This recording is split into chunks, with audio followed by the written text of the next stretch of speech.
Македонци мислим да изиграли супер партија, само може да групата фаза е били единствена екипа која изашла со 3 бодови од наша група. Проблем мислим да е каде изиграли против нас, имали проблем овоето што се повредио Киро, исто да не го отворили добро и таа су имали мало проблем. Мислим да после се изгубили мало у турниру, али увек е тешко, пуно утапници каде мораш да играат сваки 2 дана, ама е тешко.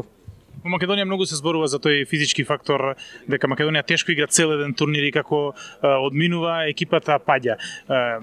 Можеме ли тоа да го карактеризираме како изговор или пак евентуално ширината на клупата? Мислим да е ширината на клупата, мислим да е многу репрезентации немају тоа.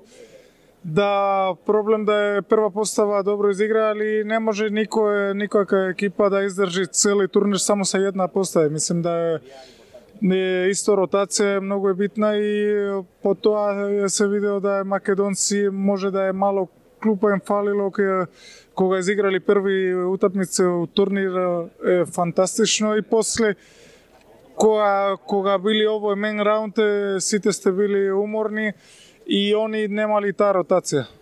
Играше против Македонија и на Обрван, и на Червар, и сега на Раул. Што донесе Раул во репрезентацијата? Ја мислам дека може да е ако не е најдобриот турнир, еден од најдобрите. Мислам да се бориле со сите екипи, били така, може да е само со нас не били добри, али сите остане надпреваре, мислим да били тамо. Може да е победили, изгубили во крај, али били тамо и тоа е најбитно. Кога играш против таки противники, против немци, против словенци, мислим да е светски екипи кои супер турнири изиграли и македонци били тамо меѓу најдобрите.